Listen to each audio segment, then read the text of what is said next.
ఈ కురు సామ్రాజ్యంలో ఒక మంచి పని ఏదన్నా జరుగుతుంది అని అనుకుంటున్నప్పుడు దాన్ని అన్ని రకాలుగా చెడగొట్టే పెద్ద మనిషి ఎవరయ్యా అంటే కర్ణుడు. లెగిసి, భీష్మ పితామహ, ఏం మాట్లాడుతున్నారు మీరు? మనమేమన్నా నెత్తి మీద గన్నుబెట్టి పిలిచామా మాయాజూదానికి రమ్మని? సుయోధనుడు పిలిచాడు, సృహుజ్జూతానికి రండి. అసలు అది కూడా పిలవలేదా మాటకొస్తే?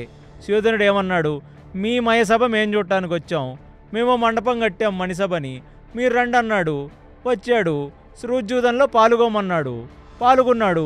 అది సుయోధనుడు తెలివి, అది ధర్మరాజు మూర్ఖత్వం. అప్పుడే అర్థం చేసుకొని ఉండాలి. అతనికి ఏమన్నా పాచికలు ఆడటం వచ్చా ధర్మరాజుకి? రానిది ఎందుకు ఆడాడు? ఓడిపోయాడు. ఓడిపోతే పొమ్మన్నాం, పోయాడు. ఏమిటి ఎంతసేపు? 12 సంవత్సరాల అరణ్యవాసం చేశారు, 1 సంవత్సరం అజ్ఞాతవాసం చేశారు, అన్ని కష్టాలు ఎవరూ పడలేదు.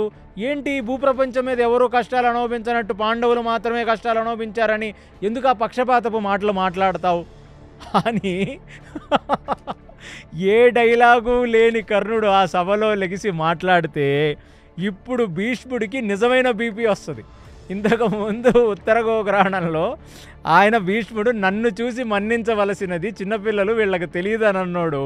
ఇప్పుడు ఆయన కంటి ముందు కురు సామ్రాజ్యం 2గా కొట్టుకొని విడిపోతుంది. కొద్దో గొప్ప గడ్డి పెడితే ధృతరాష్ట్రుడు వింటాడు, ఎందుకంటే ఇంతకు ముందు విన్నాడు. ఎప్పుడైతే ద్రౌపది స్వయంవరంలో వాళ్ళందరూ ఆ మామగారి దగ్గర ఇల్లరికంగా ఉన్నారో వాళ్ళని పిలుచుకొని రమ్మన్నాడు విదురుణ్ణి పిలిచి. పిల్లలు రావాలి, పెళ్ళిళ్ళు చేసుకున్నారు కాబట్టి సగం రాజ్యం ఇచ్చారు కదా. అలాగా ఇప్పుడు మళ్ళీ అలాంటి ఒక ధర్మ సంఘటన జరిగింది. ఇప్పుడు మళ్ళీ వాళ్ళని పిలవాలి, మళ్ళీ రాజ్యం ఇవ్వాలి. అక్కడ కూడా కరుడే మాట్లాడాడు, ఇక్కడ కరుడే మాట్లాడుతున్నాడు. అంటే ఎప్పుడెప్పుడు వీళ్ళకి రాజ్యం ఇవ్వాలో మధ్యలో వెళ్ళగుస్తాడు. భీష్ముడికి బీపీ వచ్చి ఒకటే మాట, నీకు సిగ్గులేదట్రా? నీకు సిగ్గు? అసలు నువ్వు ఎందుకురా కూర్చున్నావు? అసలు మా పక్కన కూర్చోవడానికి అర్హత ఉందరా నీకు? కర్ణుడా నీకు? నా మనవడు వాడి బుద్ధి గడ్డి తిని రాజ్యాన్ని భిక్షగా పడేస్తే ఆ రాజ్యాన్ని అనుభవించుకుంటూ నువ్వు ఈ సభలో కూర్చొని మా మధ్యన మాకు పుల్లలు పెడతావా? నువ్వు నీ వల్ల కాదరా మా అమాయకపు దుర్యోధనుడు నాశనం అయిపోయింది.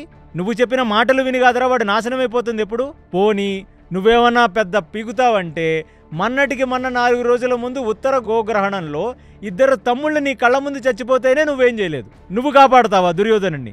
ఆత్మవంచన ఎందుకయ్యా చేసుకుంటావు నువ్వు? అయినా అసలు నీ ఒక్కడి వల్ల మా కురు సామ్రాజ్యంలో అన్నదమ్ముల పిల్లలు కొట్టుకొని విడిపోవటం నాకు ఇష్టం లేదు.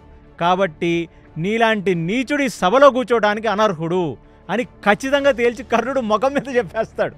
అనగానే అసలు కర్ణుడికి ఒక్క నిమిషం ఏం మాట్లాడాలో అర్థం కాల. అలా చూస్తూ ఉండిపోయాడు.